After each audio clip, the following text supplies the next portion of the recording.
నమస్తే. నేను సిరి. ఎలక్షన్స్ టైంలో అయితే కూటమి ప్రభుత్వం ఏపీలో విద్యుత్ ఛార్జీలు పెంచేది లేదు మేము మా ప్రభుత్వం వచ్చిన తర్వాత అని చెప్పి ప్రభుత్వంలోకి వచ్చారు అని చెప్పేసి వైసీపీ నేతలు చెప్తున్నారు. అయితే ఇప్పుడు కూటమి ప్రభుత్వం మళ్ళీ విద్యుత్ ఛార్జీలు అయితే పెంచుతున్నారు అని చెప్పేసి ఏదైతే కూటమి మీద నిరసన వ్యక్తం చేస్తూ వైసీపీ నాయకులు అయితే రోడ్లు ఎక్కుతున్నారు. మరి ఏం జరుగుతుంది, ఎందుకు ఇంత నిరసన, అసలు ఏం జరిగింది, నిజంగానే మరి కూటమి ప్రభుత్వం విద్యుత్ ఛార్జీలు పెంచుతుందా లేదా అనే అంశాన్ని మనకు వివరించడానికి మనతో పాటు ఉన్నారు Janasena official spokes person Srinivas గారు. నమస్కారం సార్. సార్, ఇప్పుడు చూస్తుంటే అంటే ఎన్నికల సమయంలో కూటమి ప్రభుత్వం ఏంటంటే విద్యుత్ ఛార్జీలు ఇంకా పెంచేది లేదు మా ప్రభుత్వం వచ్చిన తర్వాత అని చెప్పి హామీ ఇచ్చారు. కానీ ఇప్పుడు వైసీపీ నేతలు ఏం చెప్తున్నారంటే అట్లా హామీ ఇచ్చి వచ్చిన కూటమి ప్రభుత్వం ఇప్పుడు మళ్ళీ విద్యుత్ ఛార్జీలు పెంచుతున్నారు అని చెప్పేసి వీళ్ళు ఇప్పుడు రోడ్లకి ధర్నాలు చేస్తున్నారు, నిరసన వ్యక్తం చేస్తున్నారు. అసలు దీన్ని ఎట్లా చూడాలి, నిజంగానే మరి పెంచుతున్నారా ఏంటి? అసలు ప్రభుత్వం వచ్చిన తర్వాత అమ్మ 40 సంవత్సరాల అనుభవం ఉన్నటువంటి చంద్రబాబు నాయుడు గారు ఒక హామీలు ఇచ్చి వచ్చిన కూటమి ప్రభుత్వం వచ్చిన తర్వాత వీళ్ళకి ఏ శాఖలో ఏం జరుగుతుందో అన్నది ఒక విధమైనటువంటి తవ్వకాలన్నమాట. తవ్వకాలు చేస్తుంటే గత ప్రభుత్వ పాపాలన్నీ బయటపడుతున్నాయి. దాంట్లో వచ్చింది విద్యుత్ ఛార్జీలది. సహజంగా అప్పట్లో మీకు తెలుసో లేదో విద్యుత్ సంస్కరణలు చేయాలని చెప్పేసి చంద్రబాబు నాయుడు గారు ఒకప్పుడు అన్నప్పుడు అతని ప్రభుత్వం కూలిపోయింది. మ్యాక్సిమం ఏ ప్రభుత్వం నిజంగా ప్రజల మీద ఒక విధమైన ప్రేమ ఉన్నటువంటి ఏ ప్రభుత్వం కూడా ప్రజల మీద విద్యుత్ భారాలు వేయాలని చూడదు. కొన్ని తప్పని పరిస్థితులు ఉంటాయి. తప్పని పరిస్థితులు కల్పించింది ఎవరంటే వైఎస్ఆర్ కాంగ్రెస్ పార్టీ ప్రభుత్వం. మీకు గుర్తుందో లేదో 2019లో వారు అధికారంలోకి వచ్చిన తర్వాత మొట్టమొదటిగా తీసుకున్నటువంటి విద్యుత్ ఒప్పందాలు రద్దు. అప్పట్లో ఒప్పందాలు రద్దు చేశారు. రద్దు చేస్తే కేంద్ర ప్రభుత్వం కూడా చివాట్లు పెట్టింది. అది ఒకసారి అటువంటి ఒప్పందాలు రద్దు చేయకూడదు, దానివలన చాలా ప్రాబ్లమ్స్ వస్తాయని చెప్పేసి వాళ్ళు కూడా చెప్పారు. అయినా వినక మళ్ళీ అదాని వాళ్ళతోటి సోలార్ పవర్ ఏ విధంగా ఒప్పందాలు చేర్చుకున్నారో ఈ మధ్యకాలంలో వచ్చింది కదా. 8,000 కోట్లు 7,500 కోట్ల రూపాయలు ఇవన్నీ వచ్చినాయి బయటికి. ఈ రోజున వాళ్ళు వచ్చి విద్యుత్ ఛార్జీలు పెంచేస్తున్నారు, పెంచమని చెప్పి వచ్చారు కూటమి ప్రభుత్వం అని చెప్పి మాట్లాడుతున్నారు కదమ్మా. గత హయాంలో 2019-24 మధ్యకాలంలో ధరలు పెంచి బయట నుంచి కొనుక్కోవడం, ఆ కొనడానికి మధ్యలో లంచాలు తీసుకోవడం, దానివల్ల ప్రజలకు ఒక విధమైనటువంటి కరెంటు బిల్లు 300 రూపాయలు వచ్చే కరెంటు బిల్లు 1,300-1,400 రూపాయలు కరెంటు బిల్లు రావడం, దాంట్లో అనేకమైన సర్ఛార్జీలని, ట్రూ అప్ ఛార్జీలని అని రకరకాల వేయడం జరిగింది. అసలు ఆ బిల్లు ఆ ఛార్జీలు అంటే ఎవరికి అర్థమయ్యే ఛార్జీ కాదు. మేమైనా కరెంటు బిల్లు కట్టాలంటే కింద ఎంత వచ్చింది కరెంటు బిల్లు అని చూసుకోవడం, కట్టుకోవడమే. కట్టకపోతే ఫైనల్ డేట్ నాడు వాడు ఫీజు పట్టిపోతాడు, తర్వాత పెనాల్టీతో కట్టుకోవాలి. ఇటువంటి ఇబ్బందులు అన్నీ ఉంటేనే కట్టేస్తారు ఎవరన్నా. విద్యుత్ భారాన్ని అంత దారుణంగా మోపేసి, అంటే మేము మాట్లాడితే మేము ఈ పథకాలు ఇచ్చాం, ఆ పథకాలు ఇచ్చాం, అకౌంట్లో డబ్బులు వేసామని చెప్పినటువంటి వాళ్ళు విద్యుత్ ఛార్జీలు విపరీతమైన భారాలు చేసి ట్రూ అప్ ఛార్జీలని, మీకు అర్థమైంది ట్రూ అప్ ఛార్జీలు అంటే 2014 ఏప్రిల్ నుంచి 2019 మార్చి వరకు ట్రూ అప్ ఛార్జీల కింద 2019-24 మధ్యలో వేశారు. అంటే మీకు ఇంకా బాగా అర్థం అవ్వాలంటమ్మా, నువ్వు 2019లో ఒక ఇంట్లోకి అద్దెకి వెళ్ళావు, నీ కరెంటు బిల్లు వచ్చింది, మీరు కడతా ఉంటారు. మీ హౌస్ ఓనర్ బిల్ ఇస్తారు, మీరు కట్టుకోవాల్సిందే కదా, కట్టుకోవాలి. ఆ బిల్లో ట్రూ అప్ ఛార్జెస్ అమౌంట్ ఉంటుంది. ఆ ట్రూ అప్ ఛార్జెస్ మీరు వాడుకున్నది కాదు, మీకంటే ముందు ఖాళీ చేసి 2014-19 మధ్యలో ఉన్నారు చూసారా, వాళ్ళు వాడిన కరెంటు బిల్లులోని ఎక్స్ట్రా బిల్ అంతా మీకు వస్తుంది. అంటే వాడుకున్నది వాళ్ళను భారం మీద ట్రూ అప్ ఛార్జీలు. అటువంటి దారుణంగా ప్రజలను ఒక విధమైనటువంటి ఇబ్బందులు గురి చేసినటువంటి వాళ్ళు ఈరోజు వచ్చి విద్యుత్ ఛార్జీలు పెంచేస్తానంటుంది కూటమి ప్రభుత్వం అని చెప్పేసి అంటుంటే దానికి పాపం నువ్వు పాపం చేసి ఈరోజు నువ్వు గగ్గోలు పెడుతున్నావు. అన్ని విషయాలు అంతా విద్యుత్ ఛార్జీలనే కాదు, ఆరోగ్యశ్రీకి సంబంధించిన నిధులు బకాయిలు పెట్టింది వాళ్ళు, నిధులు వాళ్ళకి బకాయిలు చెల్లించట్లయితే అలర్ చేస్తుంది ఇప్పుడు వాళ్ళే. అదేవిధంగా ఫీజు రియంబర్స్మెంట్ కాలేజీలు బకాయిలు పెట్టింది వాళ్ళే, ఇప్పుడు అలర్ చేస్తుంది వాళ్ళే.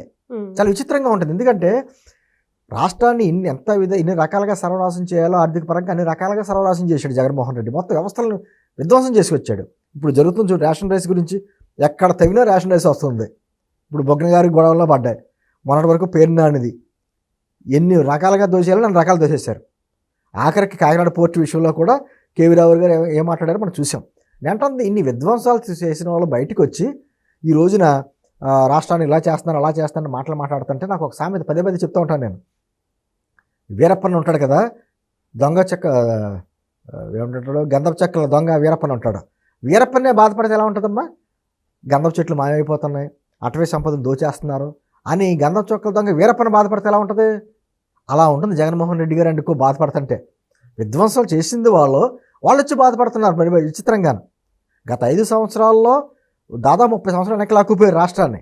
అందుకనే కదా ప్రజలు ఒక భయంతో ఓటేశారు. మళ్ళీ ఈ ప్రభుత్వం రాకూడదని కులాలు మతాలు ప్రాంతాలకు చూడకుండా 151 నుంచి తీసుకొచ్చి 11 స్థానాల్లో కూర్చోబెట్టారు. నిజంగా మంచి చేస్తే ప్రజలు ఎవరికి నెత్తిన పెట్టుకుంటారు. ప్రజలు మంచి ప్రభుత్వాన్ని ఎప్పుడు నెత్తిన పెట్టుకుంటారు.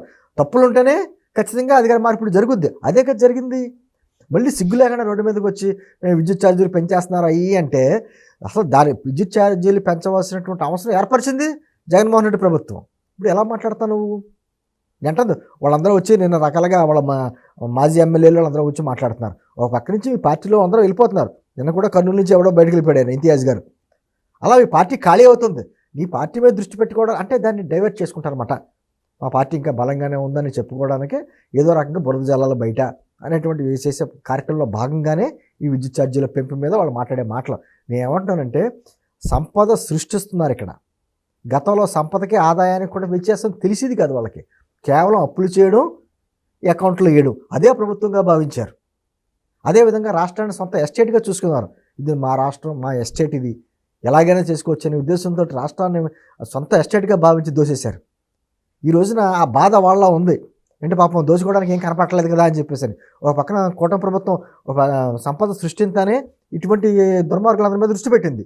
ఈ రెండు ప్యారలల్గా జరుగుతున్నాయి. దాంతో ఎప్పటికైనా జైలుకి వెళ్ళిపోవాలన్న బాధ, భయం వాళ్ళకు ఉన్నాయి. ఏంటంది ఈ రోజుకి రాష్ట్రానికి సంబంధించినటువంటి మిగతా అన్ని రాష్ట్రాలు కూడా మన రాష్ట్రం వైపు చూసేటువంటి విధంగా పారిశ్రామికతలు వేస్తున్నారు, పెట్టుబడులు పెడుతున్నారు, అనేక రకాల కంపెనీలు వస్తున్నాయి, అమరావతి కలకలాడుతుంది, పోలవరం పనులు స్టార్ట్ అవుతున్నాయి. రాష్ట్రం మిగతా అన్ని చోట్ల కూడా వివిధ industries, IT industries, pharma industry అన్నీ వస్తున్నాయి, ఒప్పందాలు జరుగుతున్నాయి. దాంతో చూసి తట్టుకోలేక ఏదో రకంగా ప్రజల్లో మళ్ళీ విషబీజాలు నాటాలి అనే ఉద్దేశంతో చేస్తున్నటువంటి కార్యక్రమాలు, కానీ వాళ్ళు చేసినటువంటి వాళ్ళు పిలిపించినటువంటి కార్యక్రమాలు దేనికి కూడా ప్రజాస్పందన లేదు కదా. ఓ 10 మంది మీ పార్టీ కార్యకర్తలు ఉంటారు, ఎప్పుడు ఉండేవాళ్ళు, ఎప్పుడు వాళ్ళని వేసుకుని ఏదో జరిగిపోతున్న రాష్ట్రంలో అని చెప్పేసి ధర్నాలు చేయడం.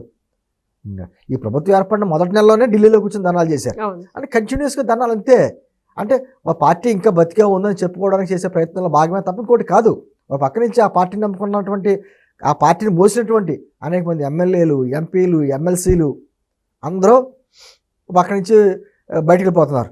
వెళ్ళిపోయిన వాళ్ళందరూ మాట్లాడుతున్నారు కదా, మా పార్టీలో నాయకులకు మాకే విలువ లేదు, కార్యకర్తలకు విలువ లేదు, మళ్ళీ ప్రభుత్వానికి కొంత సమయం ఇవ్వాలి, సమయం కూడా ఇవ్వకుండా రోడ్ల మీదకి వచ్చి ధర్నాలు చేయమంటాం, నువ్వేమో తాడేపల్లి ప్యాలెస్లో కూర్చుని ప్రెస్ మీట్లు పెడతావు, నువ్వు బాగానే ఉంటావు, మా పరిస్థితి ఏంటి అనేటువంటి మాటలు నాయకులు చెప్తున్నారు.